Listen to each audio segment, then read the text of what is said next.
While Christine gets that set up, there were a few very exciting things I thought that were discussed outside of this presentation, one of which I'm hoping Mr. Barrett can speak to for us. As we know, the bonds went out, or as you might not know, the bond for the fire station and a few other projects went out as one big bond. But Mr. Barrett, you mentioned that 19 and 21 Maple Street were put out as a different type of bond, I believe.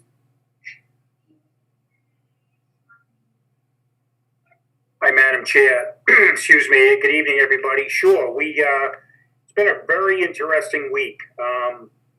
We sold, we sold almost $15 million worth of bonds yesterday. To your question, one of the pieces of the debt was for the $1.1 million purchase of 19 to 21 Maple Street. One of the interesting things about municipal debt is that it's, tax exempt. Now, that tax exempt status can only be used, for general purpose things. You buy trucks and you create buildings. There is also a kind of prohibition against using tax exempt bonds for private activities. There's a rule that allows for some de minimis private activity, but what we did was we broke the bond issue up and we pulled that $1.1 million out. We issued the debt for the purchase of Maple Street as private purpose so that the town had maximum flexibility pursuant to potential uses on that parcel. For example, a private company could lease the area from the town as a coffee house or other things of that nature. So we did pull one piece of the regular debt out. It incurred a little bit of a higher rate, but it'll allow maximum flexibility for the town, again, for private purposes that exceed the legally allowed de minimis amount of use. So, that's kind of the answer to that question. No, thank you. That's exactly what I wanted to know. I thought that was pretty exciting that specifically this had been done in a different way to hopefully let us maximize the value of that property that was purchased. Please go ahead, Christine. Sure. So, I can go through these slides or I can just jump right down to the numbers.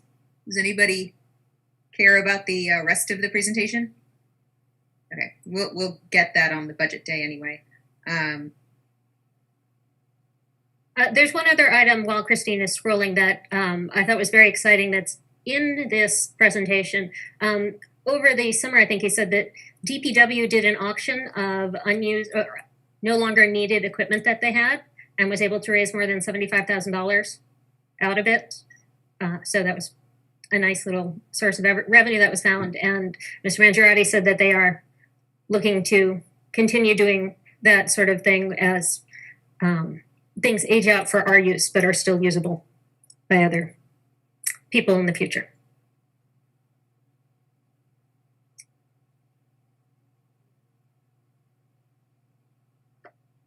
So the town manager is not presenting this budget. When do you mean? Right now? No. Right now, right. But he, if you want to watch the Acton TV video, he presented it last night. Basically, what you see here is the first 15 slides of what we'll see on Budget Saturday. But you should have in your email the details as well, the budget details. Yeah, well, I did watch it last night. Oh, great. So these are the bottom line numbers.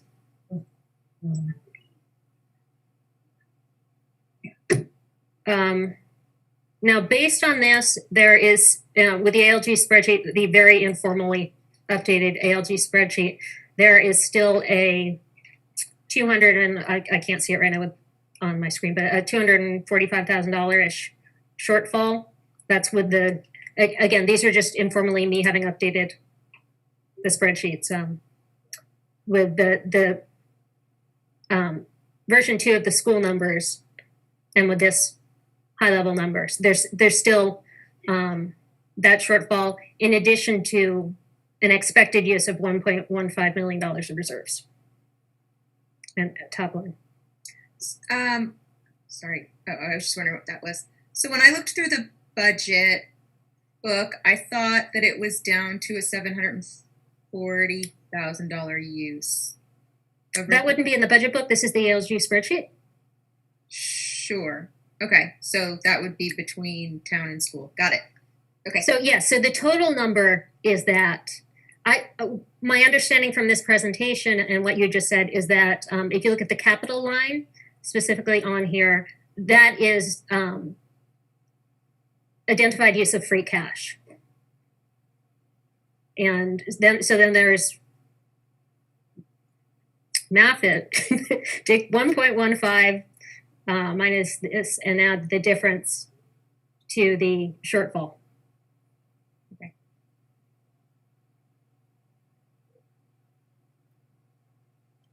In short, there's basically about this much money in shortfall between the two budgets. So what we've been asked to consider for the ALG meeting on Thursday is how flexible we are willing to be on our use of the policy, our reserve policy. Does anyone else want to see anything here, or can we go back to where I can see everyone? Can I make a comment, Christy? Please. I'm looking at the budget book, Yes. and the municipal budget amounts in the budget book are not the same as the amounts. Let me make sure I'm saying they're not the same as the amounts on the slide that's currently up. Which page are you looking at? Bear with me just a moment. No, they are the same. I'm just looking at the wrong line. All clear. Okay. Thank you. Wonderful.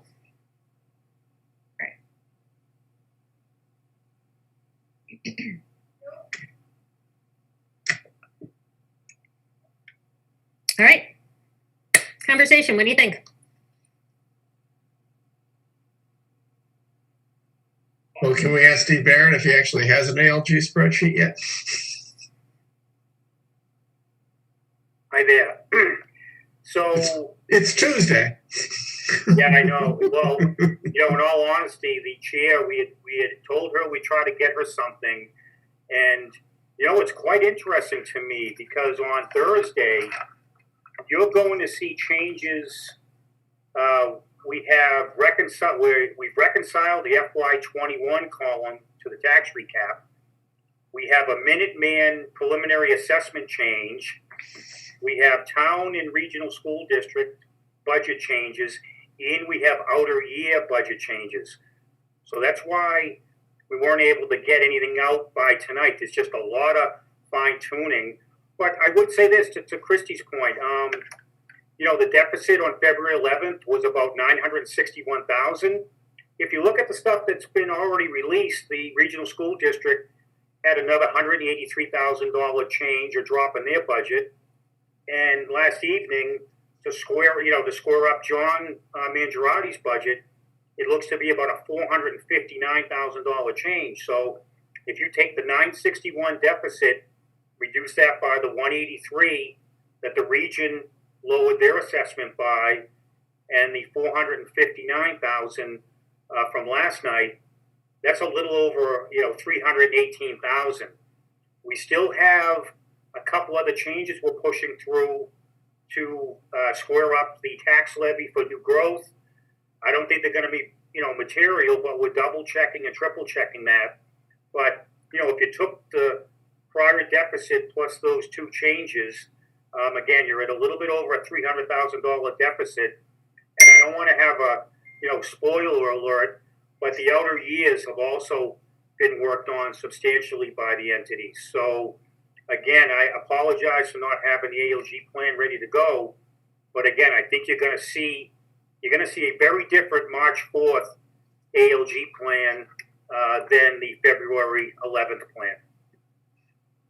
Well, good. I didn't like the February 11th plan. So let me just say, okay, if you assume the $1,150,000 in reserve use, then we still will have a $300,000 deficit. Is that what I heard? That's the math from the prior deficit, just accounting for the drop in the two entity spending levels. Yeah, you're still over $300,000, Steve, and that would be using the $1,150,000 in reserves. Okay, so as a committee, our problem is that we wanted to see the free cash use be probably half that. So we've got about a $300,000 problem, which I would believe would be infinitely solvable. But we have an $800,000 problem with our reserve policy. No, I'm looking at the spreadsheet that you did for our last meeting, Steve. Mm-hmm. And I believe that includes the updated Minuteman assessment that we knew of at that time and the schools. Having plugged in the town's budget numbers we just saw and changing the use of reserves to the 793,000, Mm-hmm. that makes a budget shortfall right now of 620,000. Okay, good. So just without going through a whole lot of details, just in the healthcare rates, I think there's a couple of $100,000 of non-reimbursed COVID expenses. And I would be fine with adding that to the amount of reserve use that we had to stay within our policy. So to me, that takes the reserve use that I would support up from wherever we were, 480 something to maybe almost 700,000. So I'm fairly close to being good on the reserve use number, but we still have a gap, and I don't quite know. I haven't gone through all the details to say how that gap might be closed. I will make a general comment, Steve, that I'd like the overall presentation of the budget. Too many pictures for my taste. I'm a numbers guy. But as I will say for the 15th year in a row, where's my consolidated 26 liner and where's my consolidated headcount chart? Because I always ask for those, and you had an extra 2 months and you still couldn't get it in there. I would say you will see a 26-liner shortly. And the book has some detailed FTE counts. You may not have a roll-up. I'd have to go through the entire budget offering. But I was rolling up salary numbers this afternoon by hand, so I didn't get to the head count. Steve, could you explain the non-reimbursed? Well, initially the HIT it set a rate of a 5% increase as a preliminary, and at our next meeting we were confronted with estimates that were from both Blue Cross and Blue Shield and Harvard Pilgrim that were running considerably higher, and the explanation was it was a COVID bubble, not a bubble in the sense of keeping people from getting COVID, but a bubble in your claims that is resulting from all the COVID activity. Like everybody else, we're waiving copays and things like that. And it's nice that everybody thinks their COVID shots are free, but they're not. Somebody's paying them for them. And yeah, we wind up paying extra. So we set that number at 2% higher and gave out revised guidance, which increased the operating budgets for health insurance for both the town and the schools. Now, I don't have the exact number, but I think it's at least worth a couple $100,000. And I've always said, I think from the beginning, that I'm good with using free cash for any non-reimbursable COVID expenses, because while I'm hoping this is not a recurring thing with pandemics, it's been 100 years since the last one. But I think that is a legitimate use. Okay, so you're saying that we could view that extra bubble of COVID-related expenses as being paid for out of free cash? I can justify it over and above the 3%, Okay. limit that we placed on it, because that 3% is supposed to be a policy good for any year, but this one is a very unusual year, and so I don't want to penalize the schools in the town for things that they had no control over. Anyone else?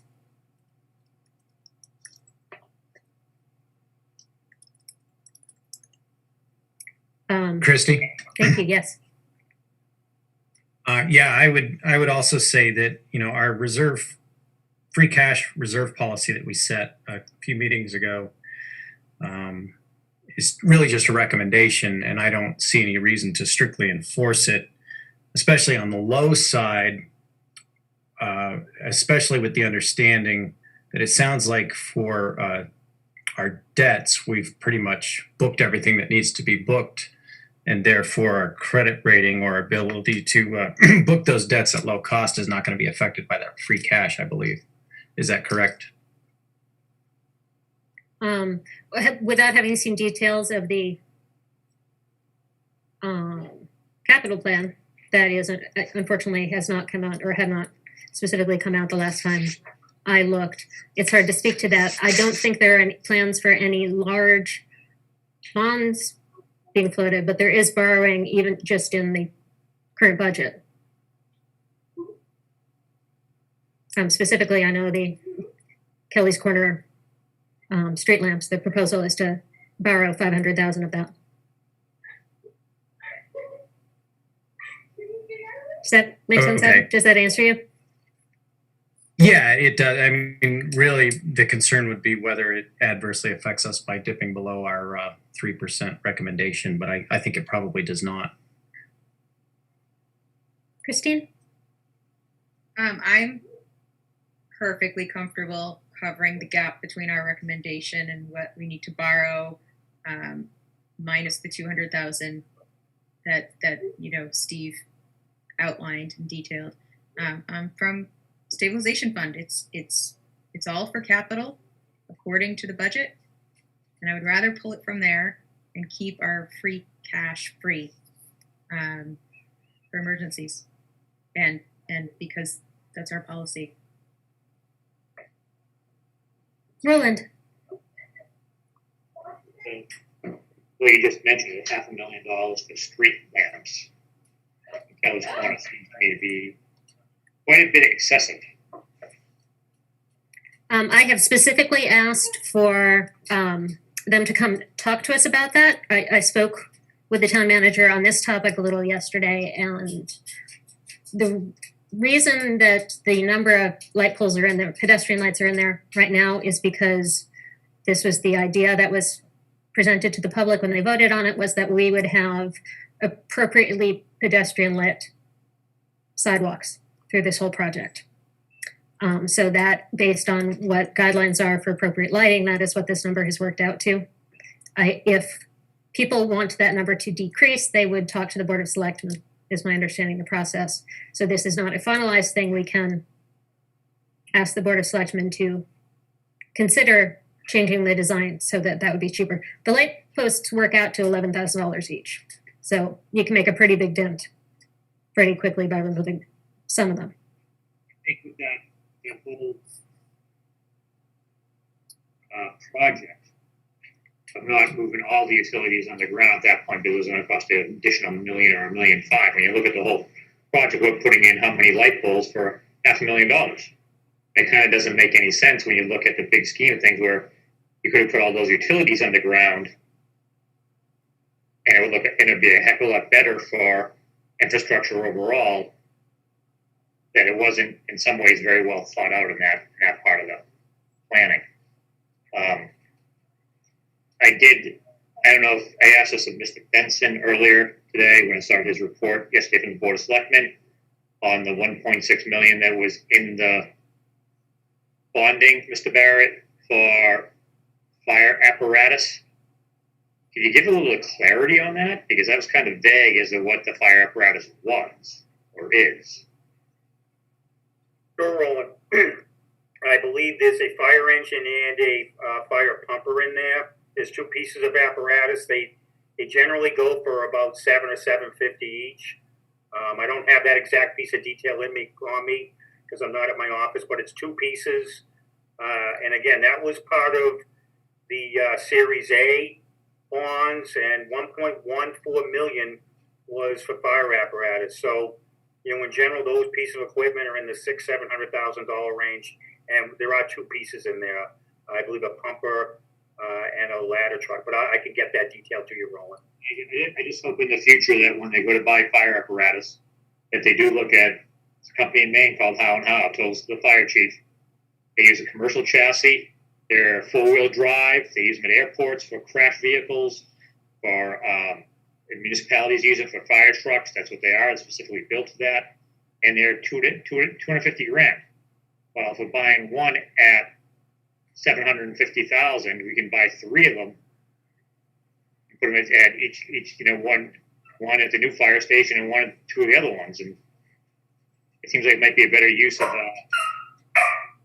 the midtown resources to get the most bang for the buck.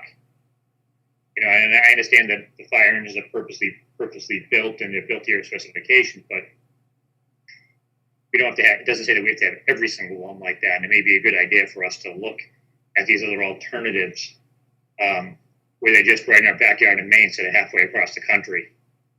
Maybe it's a way to save money and still protect the town in ways that we need to. Hi. Christy, can I go? Please, Hannah, go ahead. I just want to circle back to the Kelly's Corner pedestrian lighting. I know I was not there at your last meeting, but I did hear the report. So I think this is all. I agree with the town manager. This was always in the plan because I was always interested in Kelly's Corner thing since the past few years. So I think what we are getting for the money right now is, this. I heard that the state really, how do I phrase it?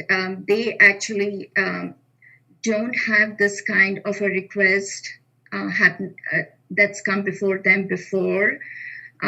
Just asking for a few lights and running the wire for the entire street plan. Is that right? That's hold on, Sahana. That's not what I'm suggesting here. I'm sorry. No, I'm just trying to understand where this. I'm just asking you a question because I was not there at the Kelly's Corner meeting. So, so is my understanding right that they haven't had this kind of a request come before them? That is correct, and that's not what I'm talking about. They looked into it, and the state said they wouldn't do that, and it doesn't make sense technologically. One question was, could you put in every other light and then come back later on when we had more money and have all the wires there that you could just connect to? And the answer is no. What I had been concerned about is that there's some lighting that is out on the edges in places that are not, there isn't a clear reason for walking there. They have lights out to where the Roche Brothers, the second entrance into Roche Brothers, not Community Lane, but the other way. Aren't there some apartments there near the Roche Brothers, senior apartments there? You can, with that argument, you can go absolutely everywhere with it. No, but since, again, I know we're touching everywhere, but since we always talk about equity and stuff, since there are apartments already there and, with the new development. Where are you talking about? I think there are some apartments near the Roche Brothers, senior apartments down on the other side. I'm talking about apartments on the CVS side. Yeah. I'm sorry. I'm talking about lights on the CVS side, and they don't make it to any buildings over there. They stop effectively after the CVS. Okay, I need to look into it because my understanding was that there were some there. So, for me, it's all about value for what we get going into the future.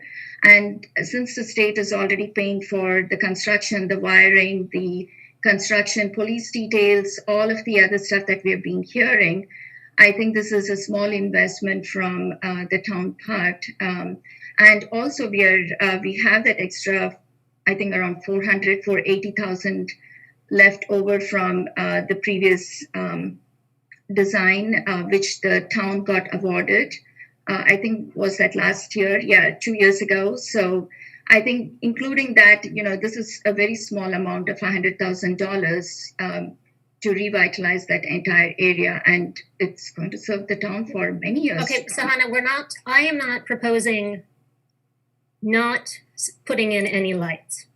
I'm proposing that we take a second look at the lights specifically along the edges to see if we can save $50,000 by putting in 5 fewer lights. That's significant. So there is something that the steering committee, you do have a second plan to look into it. Is that what you're saying? It's being proposed. What I have asked is for the town manager or Kelly's Corner to come and speak to us, show us the designs, and That's let us fair enough. talk about this. So we're not deciding, but I think it's at, again, $11,000 a light post. It's somewhere that I think putting our eyes on it, it's a place that with relatively minor changes, we have a chance that we can make a good sized. Okay, dip in as the long budget. as we get another discussion on this, yeah. No, I'm choosing it all right now. Okay. Anyone else? Okay, so Christine and I are going to sit down at ALG on Thursday, and from what I'm hearing right now is we're going to say that the current proposed use of free cash in the town's budget is acceptable to us, and that they're going to have to find another way. No? Okay. Did you say unacceptable? I tried to say is acceptable. So I still propose that the gap between our number and what they have should be covered not by That's going right. over our free cash bottom, but by spending out of the Stabilization? stabilization fund. I'm So sorry. I'd love to hear if anybody else on the committee has thoughts on that. I kind of like that idea. I do as well. Should we make a motion and vote on it? I'd like We to need hear to do that. arguments for and against first. Dave, feelings about whether it should be free cash or, hold on a second. What I'm hearing is we're okay with that number of reserve use. And the question is the allocation, how much of that is free cash versus out of the stabilization fund. Is that correct? I feel like they did a good job on the budget number and they got where we asked for, and now we have to figure out how to pay for it. And I think this is a reasonable way to cover the gap. Steve, what does that face mean? I would add that it's, oh, sorry. No, go ahead, Adam. I was gathering my thoughts. It's painful. I would add that it's even easier for them to bridge. It's even easier for them to bridge that gap, taking out of the stabilization funds for any of the budgetary items that are capital expenditures, because that's what the stabilization fund is designated for, correct? Yes. Right. The difficulty being that money out of the stabilization fund requires a 2/3 vote at town meeting as opposed to a simple majority. But the budget typically gets well more than a 2/3 vote. Well, and the other thing is that the way we calculate the minimum reserve level, stabilization fund doesn't count. So the trade-off is, yeah, it's 2/3 at town meeting, but you don't get an argument out of FinCom. I think it's easier to get 2/3.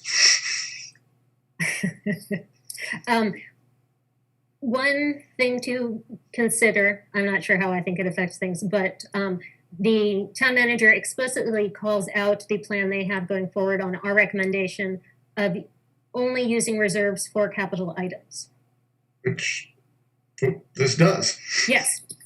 it uses the reserve specifically allocated to capital for capital. But it does open the door to the idea of using free cash for something other than capital items. If we're saying capital items can only come out of the stabilization fund, then can they go back to using free cash to plug budget holes? I'm just trying to explore the idea. I'm not proposing.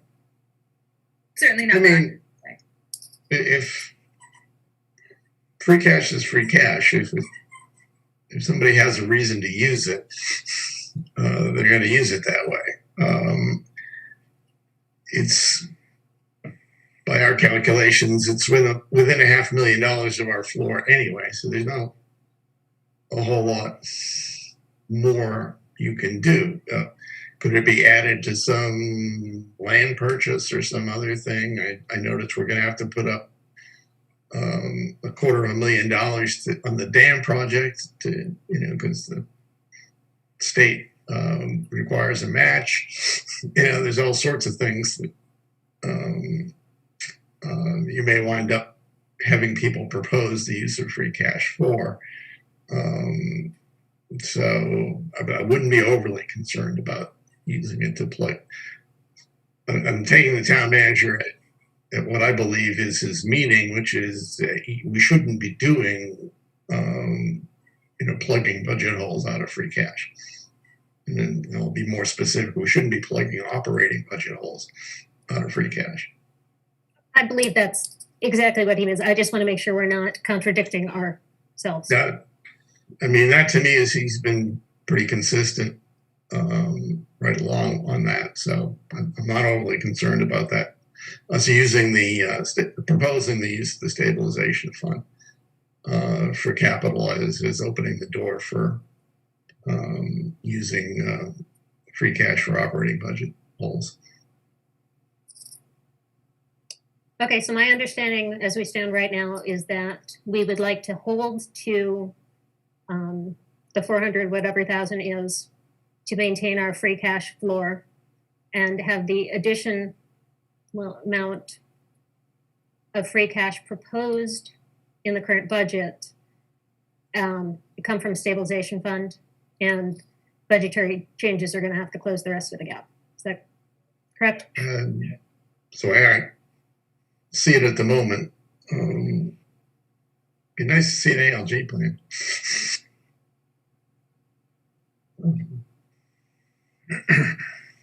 If you get onto the subject of the forecast years, this year kind of proves that the only way to balance the budget is to have 2.5% increases in the operating budgets. And I don't know how sustainable that is for the schools or the town. So the discussion you really have to have is what happens in 23 and 24.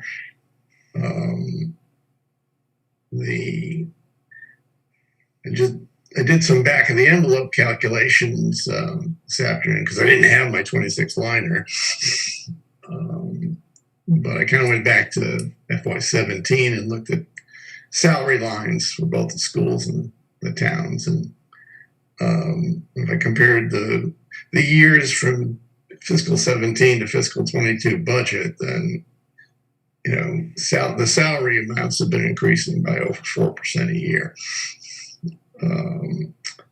And I think after I do a little adjusting for Boxborough share and all that, it looks like combined our part of the schools and the town salary lines have increased a total of $12 million over those 5 years. And if I add up all the 2.5% increases that we've done for the same period, I only come to 10.6 million. So our ability to tax at 2.5% doesn't even cover the salary increases we're handing out. Mm-hmm. So as a long-term plan, yeah, you can certainly sit there Thursday and say, yeah, budgets can't go up more than 2.5%. And people may even nod, but some behaviors are going to have to change if that's ever going to come true. Christine. I did like what I saw in the budget. Something the town manager has worked on to get a portion of Great Road recertified so that as an empty storefront section so that they can get some sort of state tax credits for businesses that might move in there because new revenue growth and businesses in is what we're going to need going forward to help us out with covering our costs. It's too bad Brian's not here because I have a question for him. Maybe Steve Barrett can actually handle it. So, where are we on our property revaluation cycle? That would be a Brian McMullen question. Sorry about that. Yeah, it's been a long week and it's only Tuesday. I don't want to give you the wrong answer, so I can get that for you soon. Well, just, you know, as you start looking out a couple of years, do we do it every 3 years? I know the full reevaluation is like every 9 years, but I thought there was at least a... Yeah, it used to be every 9. Now there are interim adjustments that we do. I can get you the exact schedule, but you're right. It was like every 9 they do a large reval, but the state has made us kind of do it more often to kind of soften the blow. And you know, where I'm getting is, by all accounts, residential property values had a good year in the pandemic. You know, so the question is, how long does it take for that to work its way into our assessed base that we can tax people against? Well, Not that anybody wants to have their taxes increased, but we might get a little bit of wind at our backs. Yeah, true enough. What I can tell you is, so for FY21, we use values as of 1/1/20. So, you know, our values kind of lag a little bit.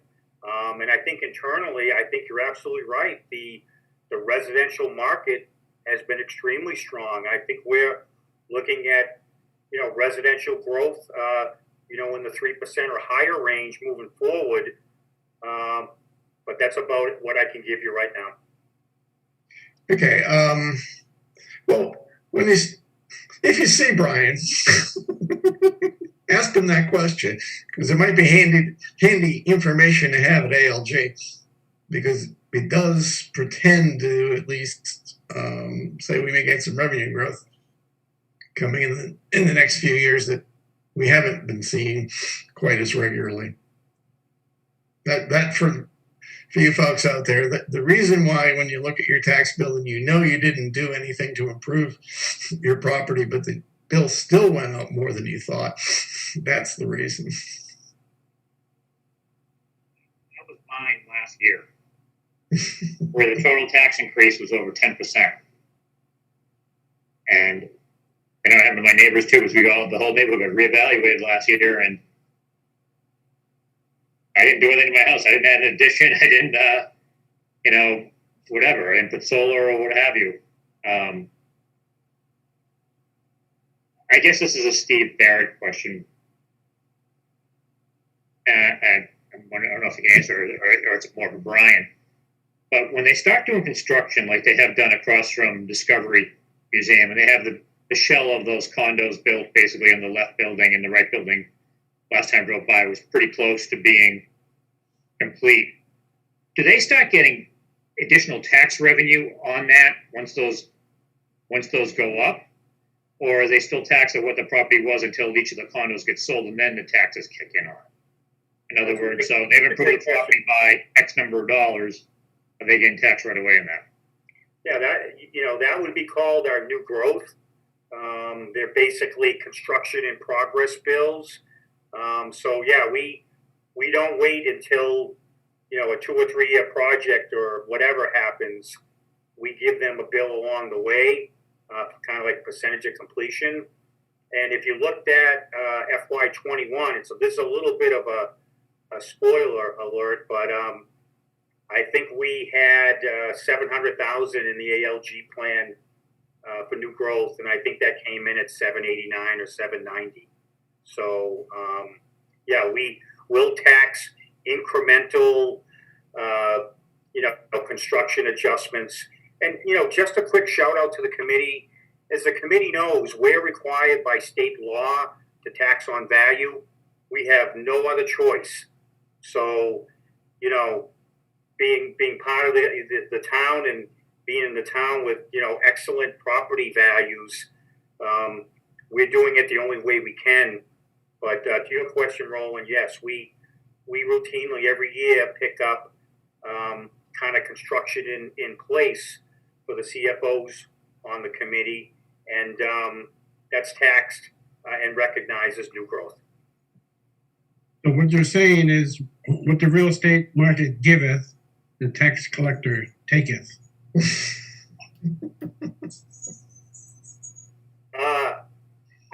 I would say that we're told to levy taxes only one way, but to your point, I think we levy on value. We don't levy on household income or things like that. It's state law.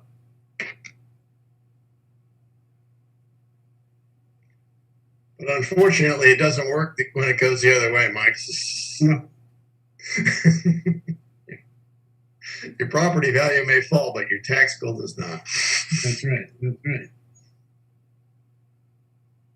Well, looking at that budget, it seems like the town has survived COVID pretty well so far. My understanding is that CARES and everything has more or less covered the extra COVID-related expenses. So we probably did even better then.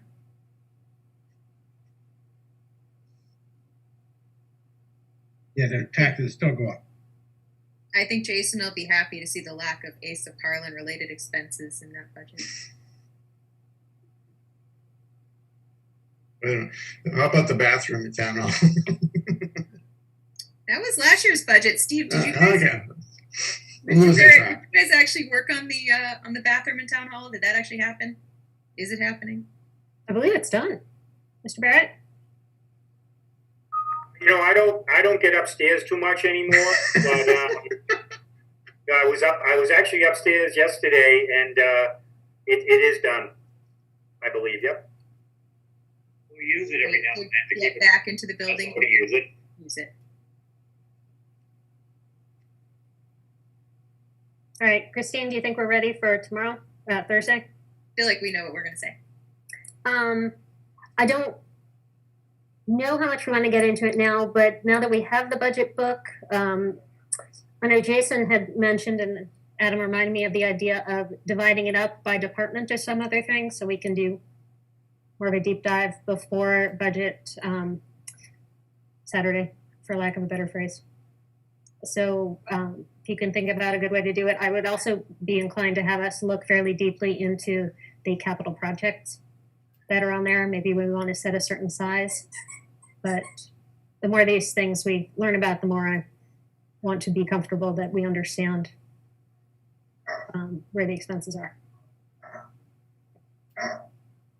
Do you want questions sent to you, or how do you want to do this? Do we want to pick things now? Would people like to do it by department or by project or some other way? Or do we want to think about it and just talk more next week? I mean, I'm good to look through the whole thing anyway. Yeah, we haven't really had a chance to look at what we're dealing with yet. I appreciate that. However, it's the same thing we've looked at every previous year. I'm just saying, we don't generally, we get the budget book and then we have a few days before we sit down and have the presentation. And Adam pointed out, we have a chance to really do more of a deep dive into parts of it. We don't all want to do it and everything. I am this year not going to read every single budget line and ask questions about all of them. I might read them. I'm not going to ask questions about all of them. So it's a chance for us to understand how the departments are functioning a little better. I think in some ways maybe looking at FTEs or other things, the cross-departmental expenses. Yeah, I would be- think it should be divvied up somehow. I went through the budget book twice today. It's 204 pages, and I have a lot of, well, not a lot. I have a few questions, but certainly I would certainly benefit as a new member from doing a deep dive into a couple of the departments, which, by doing so gives you a better understanding of how the entire budget fits together. I would love to claim some departments if I may. Certainly. I would like to claim the finance department and all of the enterprise funds. That takes a lot of it off of the table for everybody else. Sounds good. Well, if he does that, then really the other big departments, are police, fire, highway, natural resources. The rest of them, and of course the town manager, but the rest of them aren't that significant. Why don't we spread those out and also take on some of the capital projects? Okay. Assign them, Christy. Go ahead. Steve, what was that list? I can't write. Just name something and we'll give it to someone. Police. Who wants police? Christy, do you want to do it now, or should we go through it and come back with our own suggestions next week? I don't know. I I don't know how mean, others feel about it. What if you give us the departments, but we're free to also look at anything else that we'd like to as well. Okay. Oh, no, there's no limitation. This doesn't mean other people don't look at it also. It's just a chance to get further into, for the committee, we can't all dive into everything. I would love to know, I'm not volunteering to take this on, but I would love to know the replacement cycle for the fire engines and things like that, what the schedule is, then that is out there, but it doesn't show up, like just looking at the fire department line for 1 year doesn't, or pay from 1 year doesn't show it. All right, I'll take fire and I'll find those answers for you. So Hannah, you don't look happy.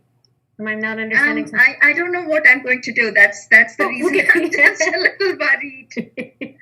I think Sahana should be excused to pick next week. I think it is important that you do look through the book before you decide, because you'll find something in there that interests you. The budget book was so fantastic because it has notes underneath each one of the budgetary items, which can help you answer some questions that you already have. But then, of course, it may spark new questions. And it's, I think, a wonderful learning process and learning opportunity. But don't just take one because you were given it. I think you should try to find something that interests you. Maybe you can go ahead and assign something to us, and if something that doesn't really sit right with me, I can always come back and say I'm going to do something different. Okay. So instead of, let's just go ahead and assign. Roland, were you saying something? I'll take police. All right. So we have fire and police. Fire. I'll take the other end of the spectrum. Okay. I mean, it's either that or I'll take DPW, but I've already sent a bunch of suggestions to them, so I'll take police. Quite better off. Someone want DPW? That was on your list, right, Steve? Yeah, I'll take DPW. Okay. What else? Somebody want library? I can take library. Wonderful. Them both, West Acton and the Main. Yes, both. Even though there's nothing in the West Acton library budget. I'll say when my turn is up with the Board of Selectmen update. Roof, Steve. I'm going to take for the main library to get a new roof put on correctly. All right, what else is on the main list, Steve? Natural resources, it's a pretty big department. Oh yeah, that's got Dave written all over it. I can see he's sorry. Steve, remind me. I like unnatural resources, but I could take a shot at it. Dave's like, give me the fossil fuels. I'm a big fan of rocks. Sure. Town manager's budget's fairly significant too. Maybe look into the River Street project too, with the dam and all that stuff. They're talking about getting rid of the dam and So my assumption is that that's in the capital plan. But I don't really remember what that's based on. Should we dump the capital plan on Jason since he's not here? He did reach out to me today and said, if you guys divvy up the budget, don't forget me, give me something. So let's give him the capital projects. There's nothing Jason likes more than a capital plan. That doesn't sound like Jason, Adam. I'm sorry. Sounds more like he would say, give me X or Y. If you don't mind, I'd really like, because he brings it to me. I can do town manager's budget. Wonderful, thank you. How I'll big bring is my red pen. Good. how big is transportation services, Steve? Is that kind of a small one? Yeah, it's mostly an enterprise fund, which Adam said he was going to That's right. deal with. Nursing is also an enterprise fund? No, Is it? don't rub it in. Don't go there. Oh, it's ambulance? Is that what I'm thinking of? There's something Ambulances. health related. Okay. The nursing is on the small side, so Isha, maybe that one would be good for you. Get your feet The wet. small side, yeah, you don't know. Maybe it does. Thank you. What was that, Mike? When nursing- Sorry, what did he should just take? Nursing. Dispatch is a decent sized department, and there's a lot going on. I'll take that since I don't have one yet. The dispatch? Yes. Yeah. Because they're talking about combining it with Concord and things like that. So Okay. Are we missing anything? So I think there was a human resource department. there is. It's not enormous. It's a 3 or 4 people. A lot of the budget that human resources controls is actually, I believe, in the town manager's budget. So you really just have some headcount. Unless they have big change in human resources plans, I think we can safely skip that. So who took the land use? Who's in charge of it? Nobody has land use yet. Okay. Again, there's not much in the actual department land use. Mhm. There's a lot of salaries and things. Was there something specific you were thinking of, Sahana? No. Is that one grouped under the natural resource department? Or is it separate? Right. It's separate. And I'm just looking at departments, organizationally, I think natural resources reports into the land use director. Well, why don't we stick with what we just figured out and we can add more to it next time and hopefully have some more information about the capital plan so we can see what sort of projects to divide that up or how to divide that up. Awesome. Okay. I think if Isha comes back, I think she did have a question she didn't get to ask, but keep an eye on that. I'm here. I was just looking through the budget again. So since I'm new, I was wondering if somebody can just talk me through the process of what's involved in digging into something. Well, first you look at the numbers and read all the material about the department.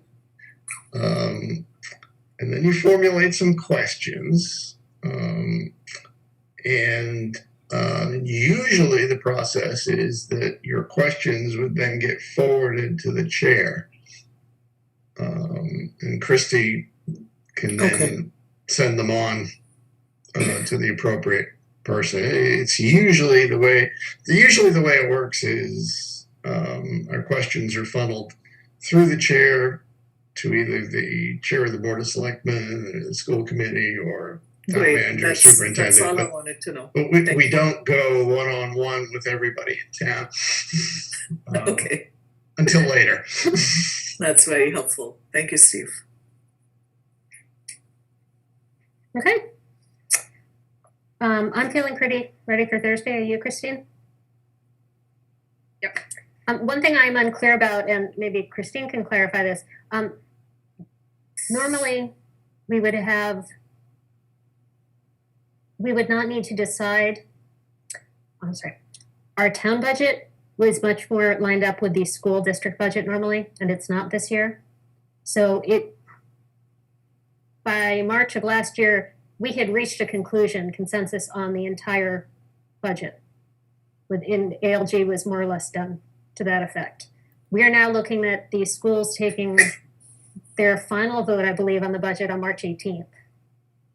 And we're nowhere near that in the town's budget process.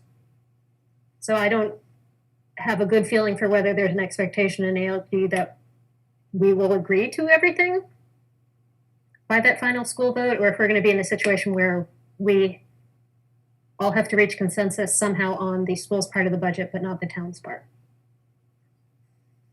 Well,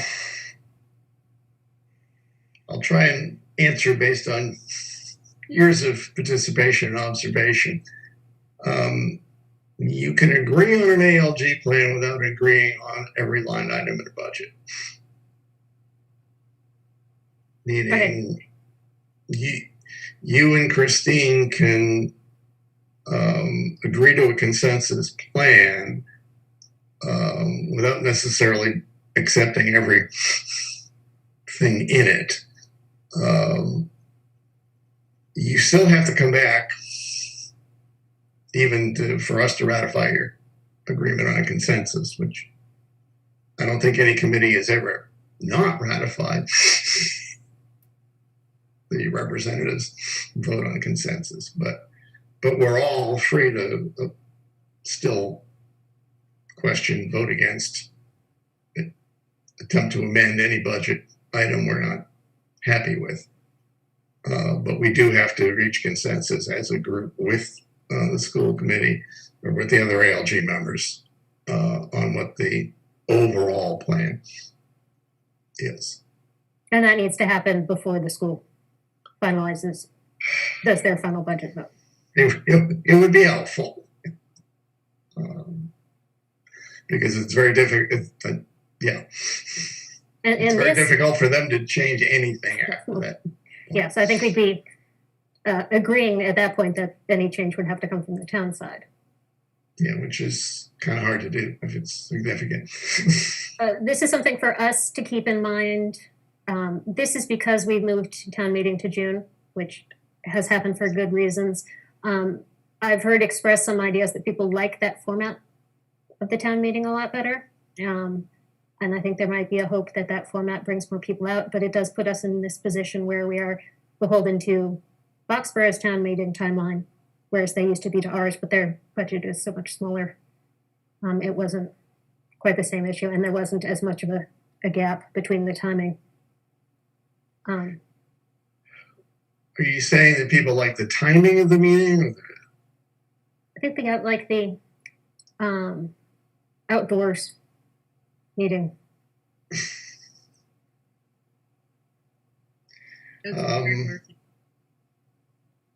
Yeah, it's depending on the night, it can be very pleasant.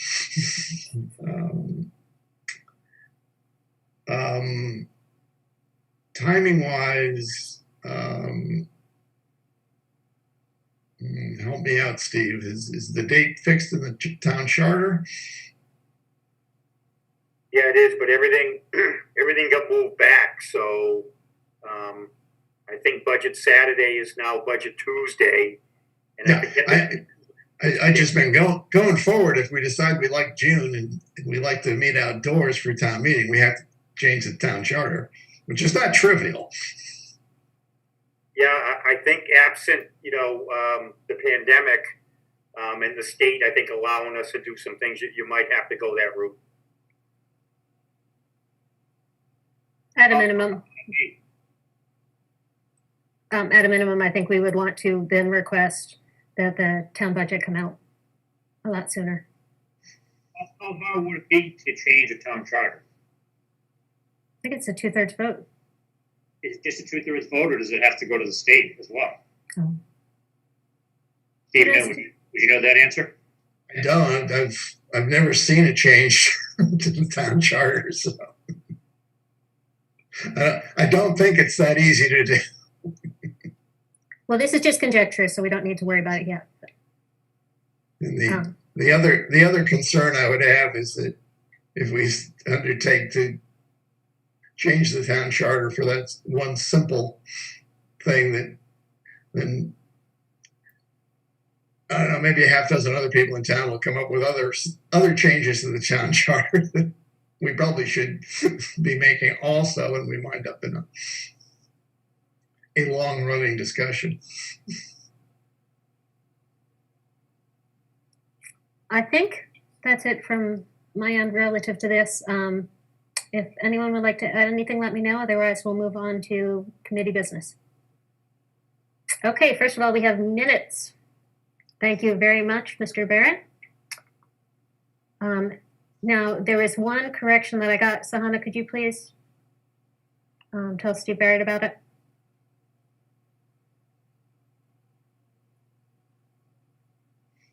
So that one tiny correction that I never actually was in the roll call for towards the end. That's the only tiny one. That's Which is for okay. It means that I was still in the meeting. Steve, that's for the November 10th minutes. Okay, we got it. Okay, if that sounds good, can I hear a motion regarding the November 10th minutes? Move to approve the November 10th minutes as amended. Second? Second. Second. All right, thank you. We'll do roll call. Adam, Aye. Mike, Aye. Christine, Aye. Steve, Aye. Roland. It's not his lips move. Roland. Aye. Thank you. Dave, Aye. Sahana, Aye. and I say aye. Okay, the minutes from November 10th have been approved, November 10th, 2020. And now I'd love to hear a motion for October 13th, 2020. Move to approve the minutes of October 13th, 2020. I'll second that. Second. Thank you. All right, motion has been moved and seconded. We shall now vote. Adam, Aye. Mike, Aye. Christine, Aye. Steve, Aye. Roland, Aye. Isha. Sorry, I didn't let you vote in the last one. Dave, Aye. Aye. Sahana, I think I need to abstain. I was absent for that meeting. okay, and I say aye. Wonderful. So we are getting closer to being entirely up to date. And the next item up is committee reports. Does anyone have anything to report? Do you want to start, Sahana? Yeah, sure.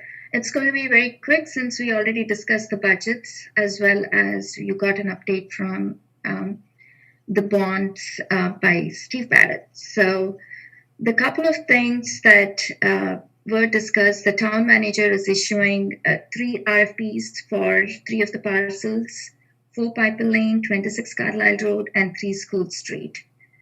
And the town and the Acton Water District is moving ahead with the solar project, and they're looking to break ground by June. The West Acton Citizens Library will have access to Minuteman network under the Acton Memorial Library.